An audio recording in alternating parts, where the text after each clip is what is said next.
thank you so much for joining me, mate. Thanks for having me. Absolute pleasure. I mean, I've heard nothing but great things. I've started over the last few months. I've just seen you everywhere. I've seen what you do.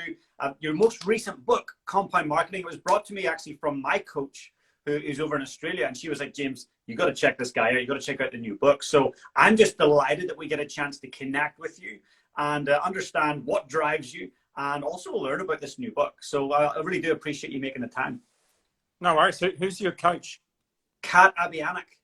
Oh yeah, nice. Cool. She's been really great.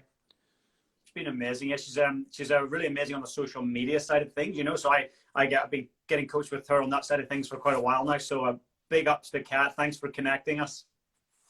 Yeah, no worries. So tell me this, like, I want to talk about the book, but I want to know, what's the story? Like, where did this serial entrepreneurial mindset come from? Was there something at childhood where you just started getting into this whole aspect of creating and selling? Yeah, I was neglected as a child, and I just wanted. So I actually don't know. I don't really know where it came from. I think I was just bored working in jobs, and I kind of tried. Like when I've only had a job for like 4 years out of university, but in the jobs I kind of just kept changing the job, and I was in an organization where like they just let me do whatever I wanted. So I would just pretty much like they employed me in HR, and then I was like, actually I would prefer to like do programming. And they were like, all right, well, you can do that.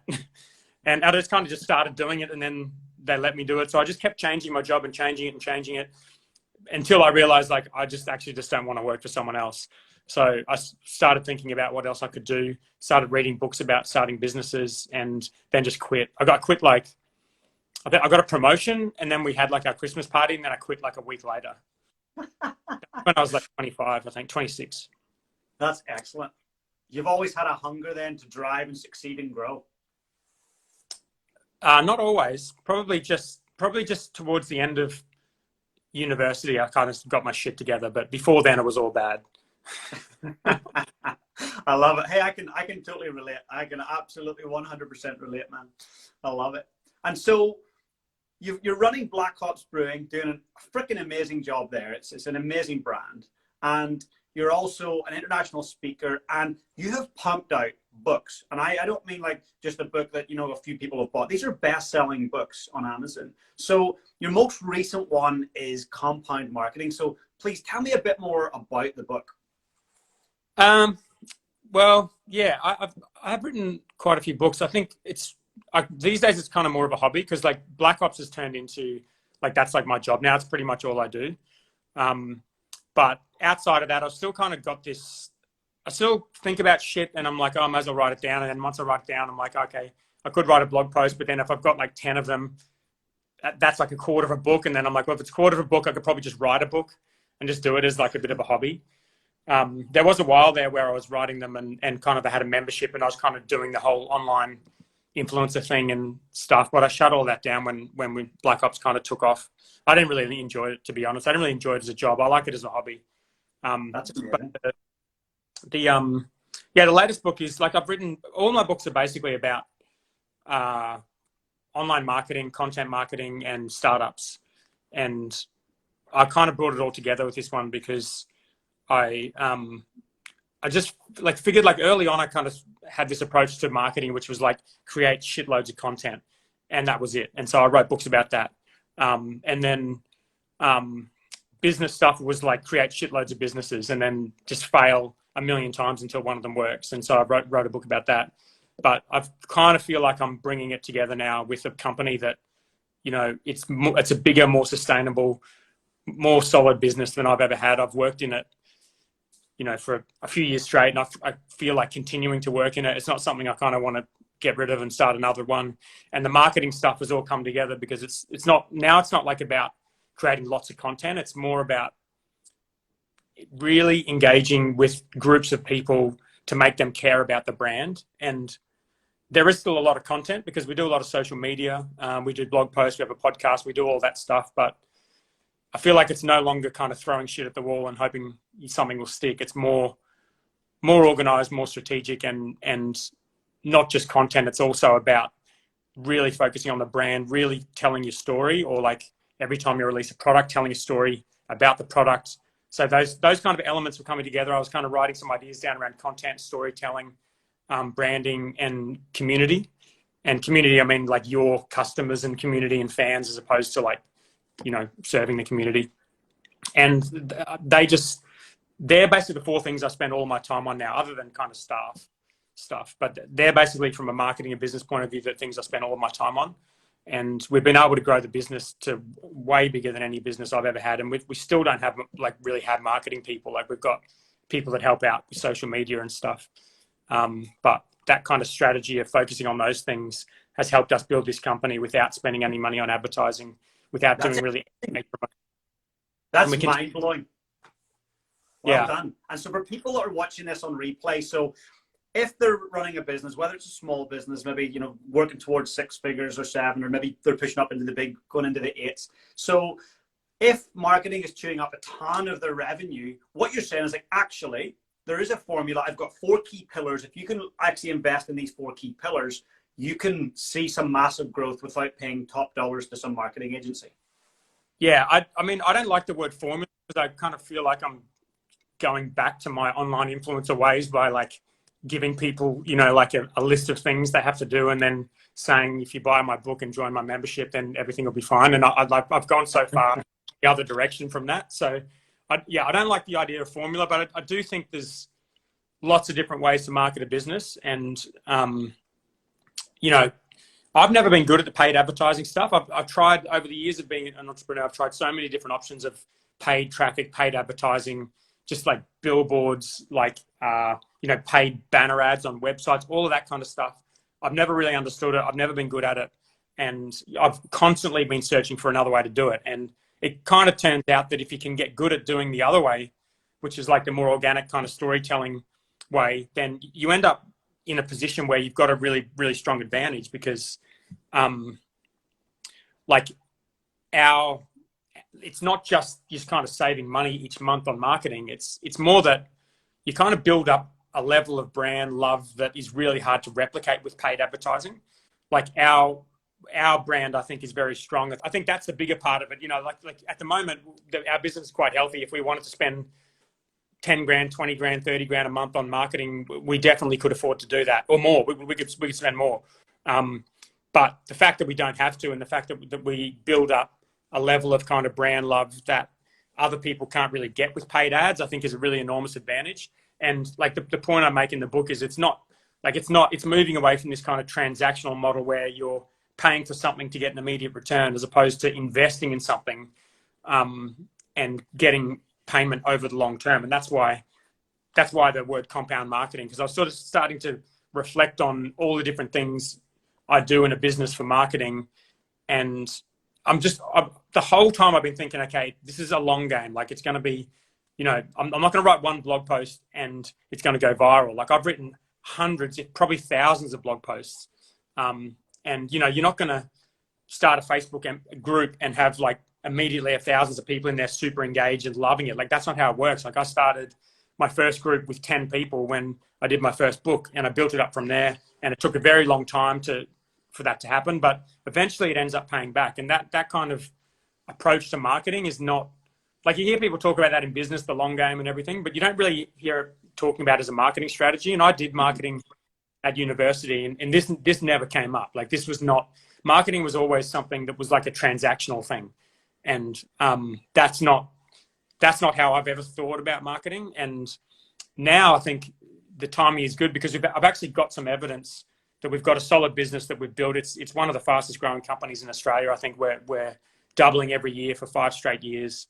We've got like 50 staff now. It's 10 times the size of my last business. And we started that out of a garage and haven't spent money on marketing. And so I've got some good kind of evidence that that approach can work. That's amazing. And that goes for large corporations as well. This is not just, say, someone that's starting off. That you're providing evidence that, hey, if you're running a massive international business, you can actually use these strategies too.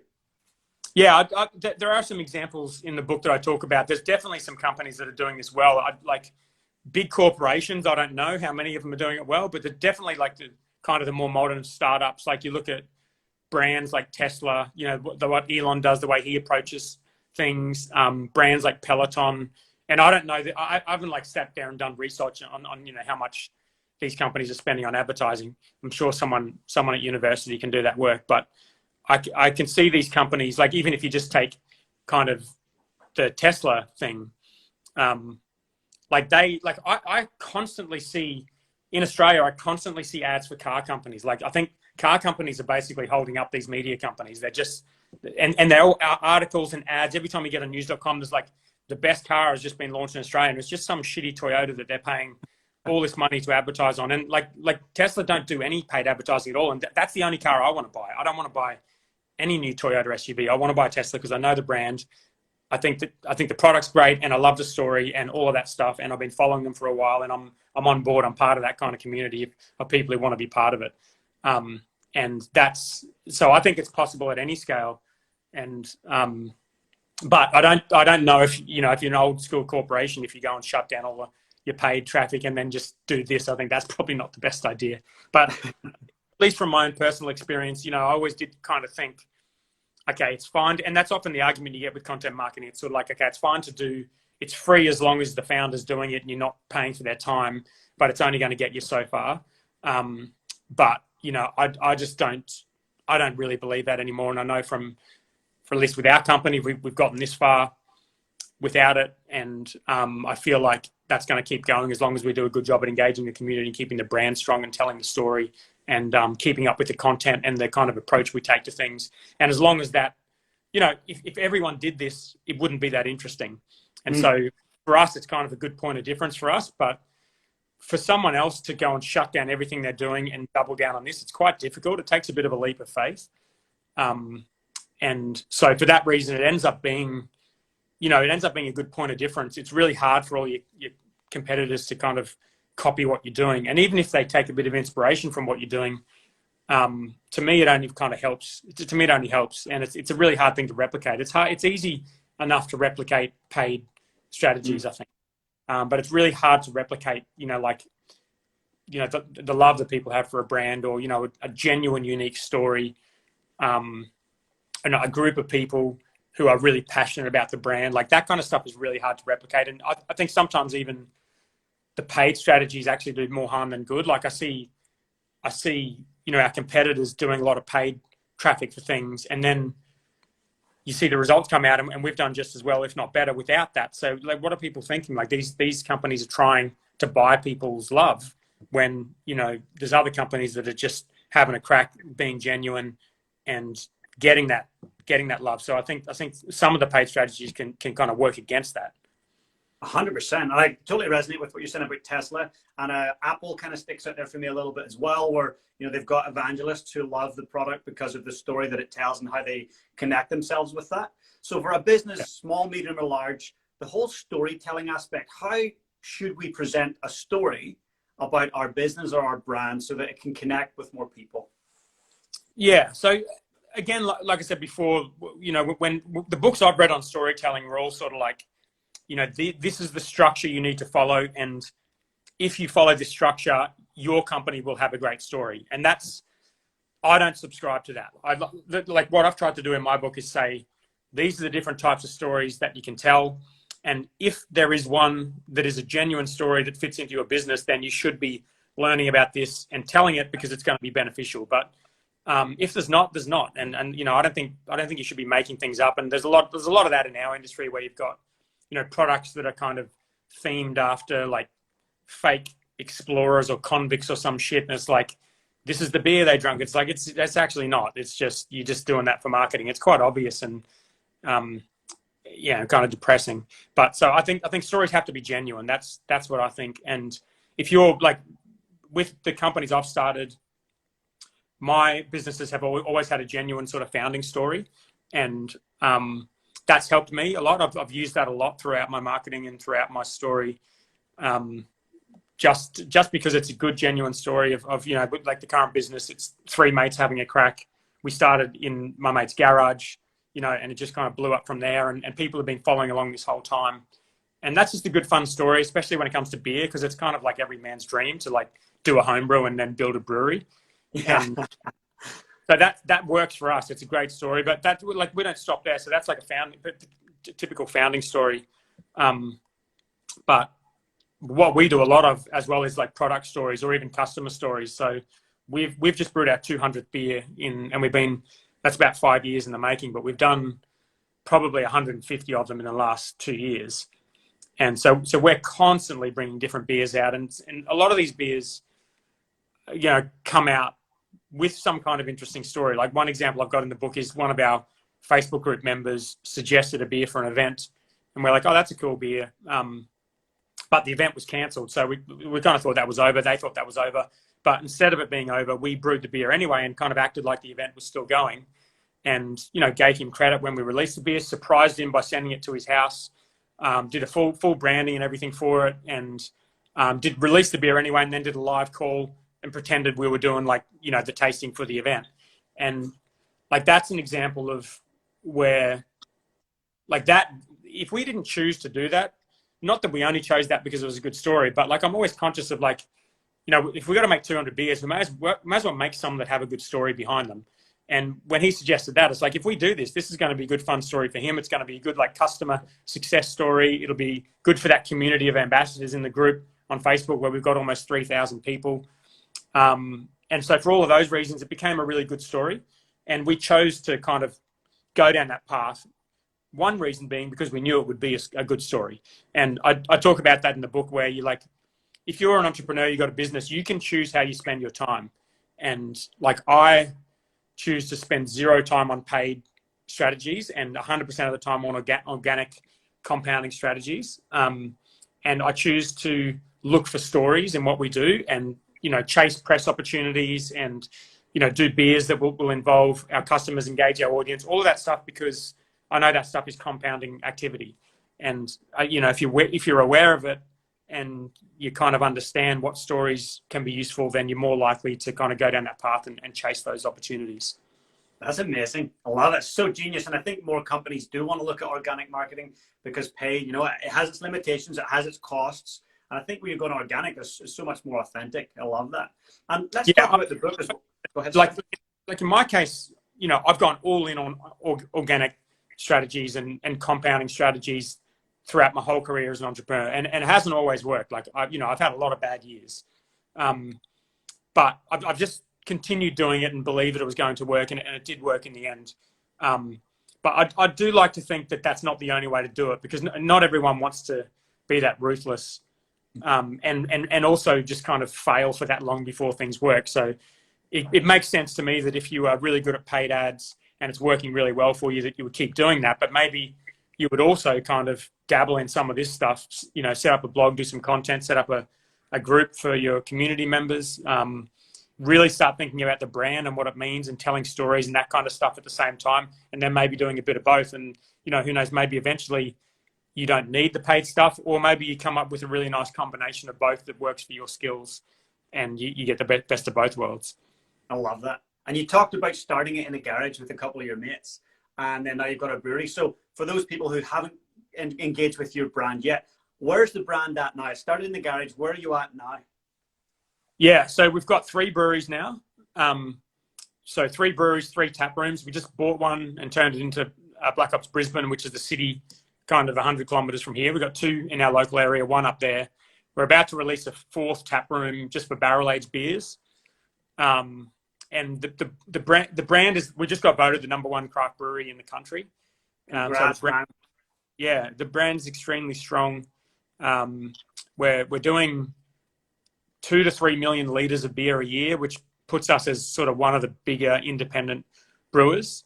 And that's all. Yeah, and it started in the garage. We built a small brewery. We built a much, much bigger brewery, and then we just bought the 3rd one and turned it into Brisbane. And the bigger one is just expanding and expanding. We should get tanks. We've got 3 lots of tanks in the last 3 months. We should get more today or tomorrow. And we're just filling those immediately. We're selling a lot of beer at the moment.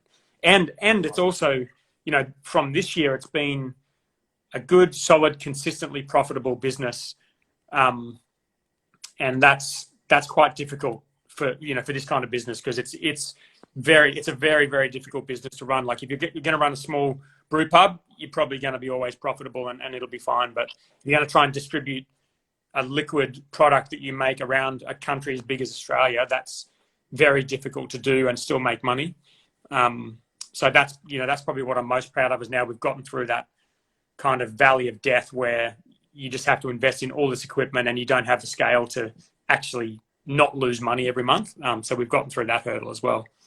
That's amazing. And for other people that are trying to scale and do what you're doing, and they come up against hurdles, they come up against bureaucracy or pandemics, what's your advice to those people who are coming up against hurdles? What have you went to do to overcome your hurdles? Have you had mentors? Have you had strategies?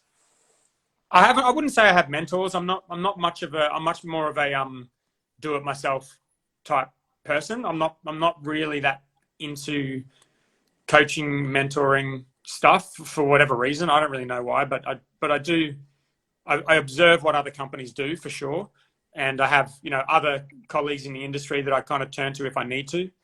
But we've also built up a really good team. So we've been very fortunate, is probably the right word, with the team we've got. We've like, I delegate just about every job, and I've got a lot of faith in our team.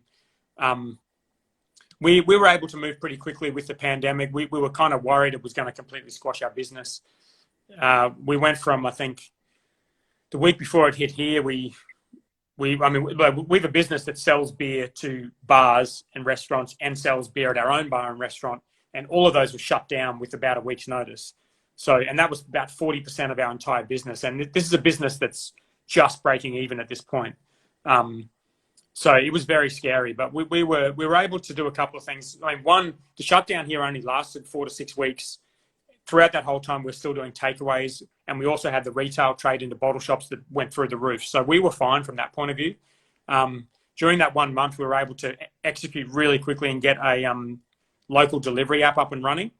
So we had a mate of mine, Jared, who does, it's called the App Match. He helps entrepreneurs with apps, and he helped me build this thing. I basically built it myself with his help over the weekend of that pandemic. And then we had a live app in the App Store 2 weeks later, and we had a web app, basically on the Monday following. And we were doing, we went from, I think our previous best month of online deliveries was 160, I think. And then during that month of April, we did 1,091 online sales. So we literally 10x'd, and we were doing, for April, I think we did $85,000 in online sales. So we basically effectively built this kind of $1 million run rate online business in a week, which got us through that kind of 4 to 6 week period of shutdowns. But ultimately, once everything went back to normal, we didn't need that. That month was good because we didn't kind of lose that whole chunk of the business. But once everything went back to normal, we were just straight back at it, and we've been selling more beer than ever. So it's a bit different here. We were very, very lucky with the pandemic. I think the politicians here seem to get it pretty right. I think they did some pretty aggressive shutdowns before it got out of control and got everything back slowly. And at least Melbourne, it took off again, and they were shut down for months and months. But where I am, Queensland, it kind of went back to normal, and it seems normal now, and we were very lucky. I know it's different over there. Whereabouts? So I'm in Christchurch, New Zealand, and the same thing. Our government shut things down real fast. Yeah. Really, really fortunate. And I've got some clients actually in and around Brisbane, and one of them is in the medical industry, and she ended up doing a lot of COVID testing during that time. And she was really impressed at how few cases were showing up, across a number of months. So your government have obviously made some really great calls. Yeah, I think we're very lucky. It's good. And in terms of the book, right? So I want people can jump onto Amazon. They can grab Compound Marketing on Amazon. When it comes to launching, because you're quite amazing, your track record with launching and getting success and bestseller status is phenomenal. Do you have any advice, if there's an author watching this, any advice to that author around how to get your book on the platform, or how to position it and then how to launch it? Yeah, well, to be honest, I haven't done really a proper book launch since my first one or two, because these days, even the last book I did, I didn't even do any podcasts or any marketing at all for it. I kind of really treated it like this is like a hobby that I'm doing for fun. This one, I have done a bunch of podcast interviews, mainly because I kind of felt like I put a lot of work into the book, and you put it up there and a few people download it, and it's kind of not really doing yourself much of a service if no one buys the book. But the best one, I think the first one I did was just getting a group of people behind the idea, getting a review committee together, giving them free copies of the book in advance, and then lining up a bunch of content and interviews and whatnot around that time. I don't know if people still do it, but at that time I did like a free for 3 days thing on Amazon, and that was quite good. And then they swapped it over to paid, and then it kind of stayed in that bestseller status for quite a while. But yeah, I mean, it's probably like anything. I think like my personal brand was at its strongest when I was personally engaging with those people. So I had a Facebook group that was really active. I was speaking at events and conferences, and I was selling my books themselves and signing them and sending them out, and really like trying to build that community around the ideas. Like the 7-day startup, the first one, I had an online challenge, I had courses, I had a local group, I had a free Facebook group. I was presenting at conferences. I was doing like live calls where I'd review people's businesses and give them feedback and review their marketing, all that kind of stuff, all that free stuff just to engage people around that topic of the 7-day startup. And I'll be doing the same thing now if that's what I wanted to focus on for this book. But like I said, it's like now it's just Black Ops, and Black Ops has even got its own book that I wrote about Black Ops. So I do focus on that one a bit more, and we do sign copies of it, and we still do talk at events and things, and just try to engage with people on the topic, and that just kind of builds up this swell of interest that has worked pretty well for me. The audiobooks have been good too. For some reason, this one is not published yet, and I've been trying to contact Audible about why, but the audiobooks have been a big plus as well. There seems to be a lot of people who like listening to audiobooks. I love it. And did you record that yourself, or did you have someone do that for you? No, I did it myself. It's super painful. I've done all of them. I've done all 6 of them myself, and it's not fun. It's really not fun. It's probably the least favorite thing. Like I like writing the content. I like publishing. I like the feeling of getting a copy of it, all that kind of stuff. But I hate recording the audiobooks. It's just so painful. I think if you like reading through your own content, I do it because I think it's better when the author reads it. Yeah. But it's a painful thing to read through content you've read through so many times before. And then also every time you make a mistake, you kind of have to clap and then do it again.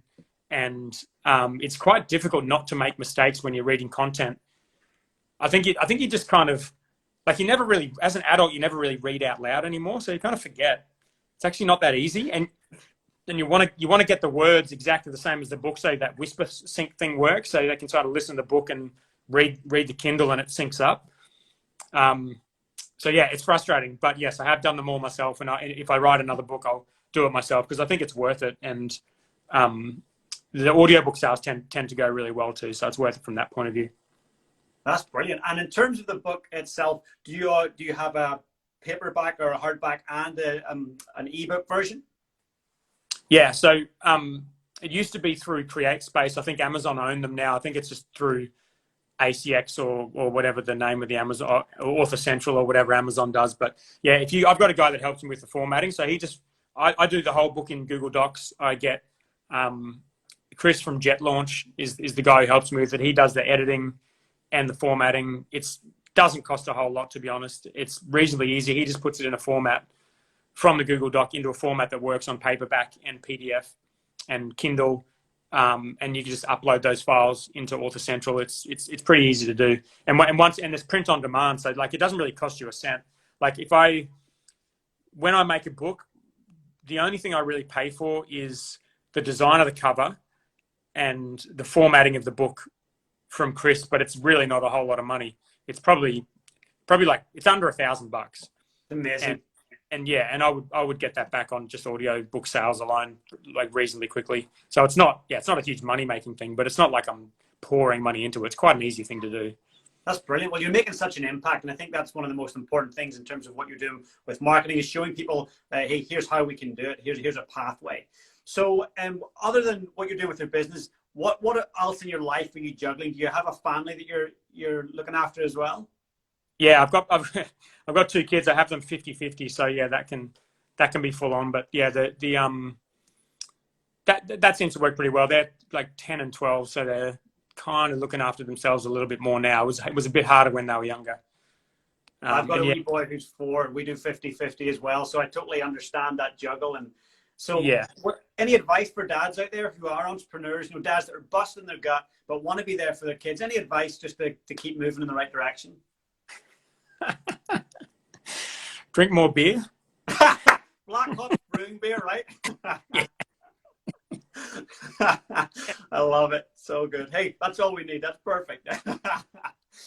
Now, Dan, I want to say a massive thank you. And, I think the book, Compound Marketing, I think it's a book that every CEO should have, every marketer should have. And, what you're doing is amazing work. So please keep proliferating your content and creating the amazing work that you do. Thanks, mate. I appreciate it. Thanks for having me on. And yeah, if I think of, I sort of, every time I write a book, I'm like, oh, that's the last one. I don't have any more ideas. And then I kind of have some more ideas and then I write another one. So if I think of more ideas, I will make another one. But I tend to write books about what I'm doing at work. So they're not just books written by kind of authors, they're really just like capturing what I'm doing as a business owner. And to me, that's kind of it's a little bit unique, and it's good because it kind of takes people inside the business when, it might be hard for them to do that otherwise. So if I have enough interesting things to talk about that I'm working on, I'll create another book. But if I don't, I'm not just going to do it for the sake of kind of having a business card. By the time you have 6 books, you don't really need any more business card books. So. Totally. And hey, where can people come and connect with you and your brand?